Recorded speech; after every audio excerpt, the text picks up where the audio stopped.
ఇక్కడ ఏమంటారంటే మన ఉమేష్ గారు రీసెంట్గా 2 days బ్యాక్ కూడా వాళ్ళ మీడియాలో ఒక డిబేటు లేకపోతే వాళ్ళ వ్యూస్, వాళ్ళ ఆరోపణలు, వాళ్ళ ప్రెస్ మీట్లు ఎలా ఉంటాయంటే జగన్మోహన్ రెడ్డి మీద కేసు పెట్టింది కాంగ్రెస్ పెట్టి టీడీపీ కాంగ్రెస్లు కలిసి సిబిఐని ఈడీని ఇన్ఫెక్ట్ చేశాయి, ఇన్ఫ్లుయెన్స్ చేశాయి.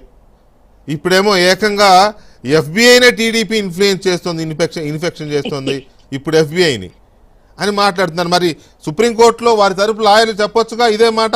ఇక్కడ సొల్లు డిబేట్లను సొల్లు ప్రెస్ మీట్లు పెట్టడం కంటే సుప్రీంకోర్టులో జడ్జి గారి ముందు బెంచ్ ముందు అవునండి అప్పుడు కాంగ్రెస్ టీడీపీలు ఇన్ఫెక్ట్ చేశాయి సిబిఐని ఈడీని, ఇప్పుడేమో ఎఫ్బిఐని కూడా ఇన్ఫెక్ట్ చేస్తున్నారు అని చెప్పుకోమనండి, సరిపోతుంది. బెంచ్ అడ్మిట్ చేస్తే బెంచ్ ఓకే అనుకుంటే ఓకే, రైట్ నిజమే వాళ్ళు ఇన్ఫెక్ట్ చేస్తారు మీరు ఇంటికి వెళ్ళిపోయి అంటారేమో. వికే గారు ఇప్పుడు ఒక పాయింట్ ఏం చెప్తాను వికే గారు, political side of the issue వేరే ప్యానలిస్టులు మాట్లాడతారు. ఒక పాయింట్ ఇప్పుడు ఒకవేళ ఫర్ ఇన్స్టెన్స్ నా మీద ఒక తప్పుడు కేసు పెట్టారు, నాకు మీరు కూడా డిస్కషన్లో చెప్పారు, నా మీద ఒక తప్పుడు కేసు పెట్టారంటే నా ఇన్నోసెన్స్ ప్రూవ్ చేసుకోవడానికి నేను ముందరికి వెళ్తా, త్వరగా ప్రూవ్ చేయండి నా ఇన్నోసెన్స్ ప్రూవ్ చేయండి, త్వరగా చేయండి అంట. సమాజంలో ఏంటంటే నాకు ఇది స్టిగ్మా, నాకు ఈ స్టిగ్మా వద్దు సమాజంలో, త్వరగా నా మీద ఏదైతే కేసు మీరు పెట్టారో త్వరగా ప్రూవ్ చేయండి అని అడుగుతా. నిజంగా పెట్టిన కేసు తప్పుడు కేసు ఏ రాజకీయ దురుద్దేశాలతో పెట్టారా ఏంటి అనేది వేరే ప్యానలిస్టులు చెప్తారు. కానీ నిజంగా నా మీద ఒక కేసు ఏదైనా తప్పుడు కేసు పెడితే నేను క్వాష్ పిటిషన్ వేసుకుంటా, ఏదో వేసుకొని నేను త్వరగా నన్ను బయటపడేసుకుంటా కేసు నుంచి. అన్నిటికన్నా ముఖ్యమైనది ఈ డిస్కోర్స్ లో మనకి మిస్ అవుతున్న పాయింట్ ఒకటి ఉంది వెంకటకృష్ణ గారు. మనం చాలా వరకు మనం ఎందుకు ఈ కేసులని త్వరగా తేలట్లేదు ఏంటి పరిస్థితి అన్నప్పుడు ఒక పాయింట్ మనం అర్థం చేసుకోవాలి వెంకటకృష్ణ గారు, ఎందుకంటే చాలా ఇంపార్టెంట్ పాయింట్. ఇవి చాలా తక్కువ సార్లు డిస్కస్. మనకి RP act, representation of people act 1951 అని ఒక చట్టం ఉంది. దానిలో Lily Thomas versus Union of India కేసులో సెక్షన్ 8(4) సుప్రీంకోర్టు స్ట్రైక్ డౌన్ చేయడం జరిగింది. అదేంటంటే ఒక వ్యక్తి కనుక కన్విక్ట్ అయ్యి సెంటెన్స్ 2 ఏళ్ల కన్నా ఎక్కువ పడితే ఆయన మీద, ఒక పొలిటీషియన్, ఒక రాజకీయ నాయకుడు, సిట్టింగ్ ఎమ్మెల్యే ఆర్ ఎంపీ పడితే ఇంతకు ముందు ఏం చెప్పేవారంటే 3 నెలల లోపల మీరు అప్పీల్కి వెళ్ళండి, ఈ లోపల మీకు డిస్క్వాలిఫికేషన్ అట్రాక్ట్ అవ్వదు అని చెప్పేవారు.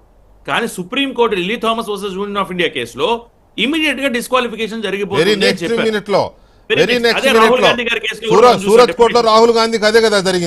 అదే జరిగింది. ఇప్పుడు ఈ కేసులు త్వరతగతిని తేలాయి అనుకోండి, ఇప్పుడు సుప్రీంకోర్టు రాహుల్ గాంధీ గారికి రిలీఫ్ ఇచ్చారు. ఎందుకు?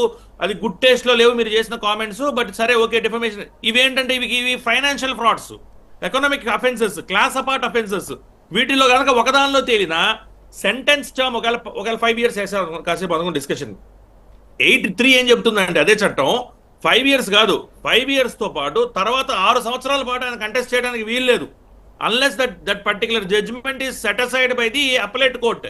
అంటే 5 సంవత్సరాల పాటు ఈ రోజు ఇప్పుడు 2 సంవత్సరాలు అనుకుందాం, 2 సంవత్సరాల పాటు జగన్మోహన్ రెడ్డి గారికి ఏదైనా కేసులు, ఈ కేసు 8 కేసుల్లోనో తర్వాత ఈడీ కేసులు దానిలో శిక్ష పడింది అనుకోండి ఫర్ ఇన్స్టెన్స్, ఆ 2 ఏళ్ళు ప్లస్ 6 ఏళ్ళు అంటే 8 సంవత్సరాల పాటు జగన్మోహన్ రెడ్డి గారు అనర్హుడిగా డిక్లేర్ చేయబడతారు ఏది కంటెస్ట్ చేయడానికి. This is the fundamental core point.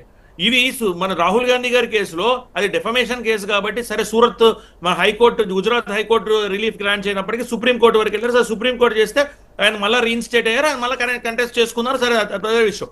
ఇవి economic offences, class apart offences, grave offences, organised crime, ఇలాంటి వాటిలో మరి హైకోర్ట్స్ సుప్రీం కోర్ట్స్ ఈయనకి ఏం సంబంధం లేదని చెప్తాయా? సంబంధం లేదని చెప్పకపోతే సెంటెన్స్ సస్పెండ్ చేసి చేయకపోతే పాటు ఆయన డిస్క్వాలిఫై అవుతారు కదా. ఉమేష్ గారు ఒక్క నిమిషం.